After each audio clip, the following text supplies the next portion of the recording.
Alrighty trainers, this is TaeganAdventures back with another episode of Raid Royale. Now, it's been a while since I've done one of these, but these videos will be a three-part series focusing on the forces of nature, Tornadus, Thundurus, and Landorus in Pokémon GO, as well as their Therian forms. So, if you don't know already, Tornadus, Thundurus, and Landorus have two different forms. Their Incarnate forms and their Therian forms.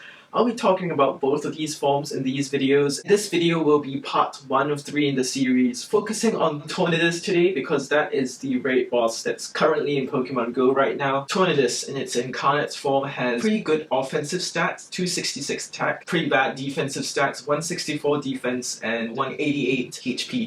In its Therian form, Tornadus gets more bulky at a 188 base HP and a 189 base defense. Gets a little less attacking power at 238 base attack, but both of them do have the same movesets and typing. For their fast moves they get Bite and Air Slash. For their charge moves they get Grass Knot, Dark Pulse, Hyper Beam, and Hurricane. Both of them are pure flying types, meaning they'll have the exact same weaknesses of Rock, Electric, and Ice. So with that, we shall go into the optimal counters. What are you going to bring in on a Tornadus raid in Pokemon GO? So we actually got a plethora of counters for you to choose from, which include the Rock, Ice, and Electric types to take advantage of Stab, as well as Tornadus's weaknesses in Rock, Ice, or Electric. For the Rock types, you want to be careful of Grass Knots because they do super effective on them. In the case of Rhyperior, it's a 4 times super effective move, so Rhyperior must take a lot of caution here. In any case, Tyranitar with Smackdown and Stone Edge is a pretty good counter. A decent DPS here, really good attack stat, and it's pretty bulky as well, relatively bulky. Terrakion is also a pretty good counter here with, again, Smackdown and Stone Edge. Although it has less DPS than Tyranitar, it is still a pretty great counter overall. Rhyperior has pretty good TDO here, decent bulk,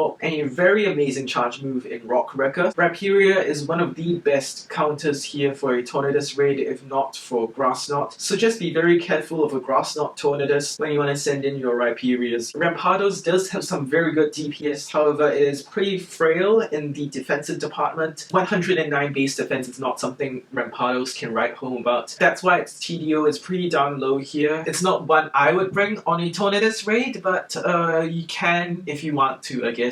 Honorable mentions go out to Jigalith, or Gigalith as people normally say it. Its DPS is pretty low because its attack, let's be honest, its attack isn't that great anyway. Rhyperior, Terrakion, and Tyranitar are still your best 3 counters for a Tornadus raid here. Now on to your ice types. Mamoswine, of course, has been one of the best ice types, if not the best ice type in Pokemon GO here. However, it must be very careful of Grass Knot since Mamoswine is also part ground type. It takes super effective from Grass Knot. Otherwise, it's still a pretty solid counter for a Tornadus raid. Weavile and Glaceon are 2 pretty good options here in Pokemon GO if you don't already have a Mamoswine. Weavile is more of a glass cannon compared to Mamoswine. Glaceon, though, has some pretty decent defenses as well as a pretty good DPS overall, I should say. Pretty similar to that of Terrakion's DPS. Galarian Darmanitan, a newcomer here, is also pretty good in the DPS department, however, it's lacking the bulk to dish out consistent damage. And on the opposite end of the spectrum, Kyurem has some pretty lame DPS, decent TDO, it's got well-rounded stats. If not for Dragon Breath, Kyurem would do pretty well against the Tornadus raid here with Blizzard. And of course, how can we forget about our Mega Evolutions? Mega Abomasnow. I must say it's pretty beastly here with its DPS with Ice-type Weather Ball, but the drawback of having a Mega Abomasnow is that you can't have any other Megas on your team. You can only have 1 Mega on your team per time. And speaking of Megas, Mega Ampharos is a pretty solid counter. Good TDO, good DPS, gets access to Volt Switch and Zap Cannon. Both of them are pretty good moves here in Pokemon GO, especially backed up by a massive attack stat here. I'm sure Mega Ampharos will be a pretty darn good counter, if not a better counter than Mega Abomasnow. So if you are considering a Mega on your team, Mega Ampharos is definitely the better Mega between Mega Ampharos and Mega Abomasnow. If you want a more bulky electric type counter, Magnezone is definitely the way to go with its secondary steel type and quad resisting flying type attacks. And Magnezone is definitely no slouch either. It has the stats to back it up here. Its base attack and base defense are both above 200, so it's definitely on par with some of the better Pokemon stat-wise. Speaking of good Pokemon here, Zekrom, pretty decent electric type Pokemon. It's a dragon and electric type, and is a legendary that was available in raids earlier in 2020. Yeah, it has got some pretty good DPS here. Good attack stat, good bulk. Definitely my choice for an electric type attacker in Pokemon Go. Well, if you want even more electric type options, we have Zapdos and Raikou. Zapdos and Raikou are pretty much middling in terms of their DPS, but in any case, they're still pretty darn good counters here. Of course, we just got Zapdos recently in Tier 5 raids as part of the Kanto Week celebration. Decent DPS here with Thundershock, really good attack stat. I can say the same thing for Raikou as well. It's got really good moves here, Wild Charge especially. Good attack stat, good DPS, and good TDO here. Honorable mention here goes out to Electivire for having a pretty good attack stat, pretty good DPS with Thundershock and Wild Charge.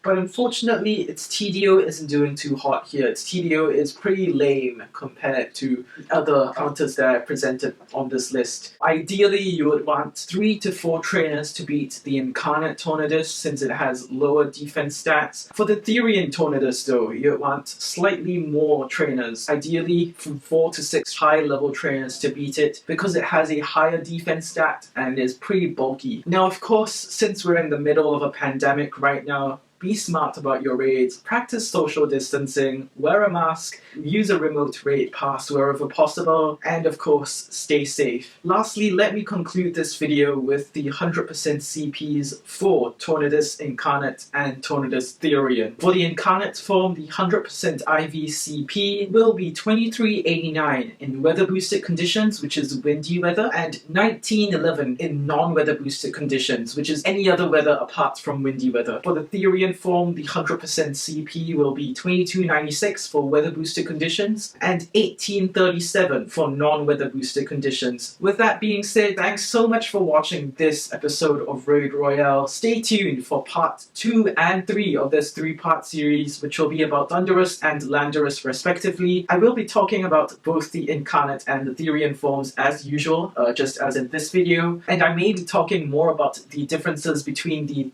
Incarnate form and the Therian form, as well as how these 3 forces of nature can be used in PvP.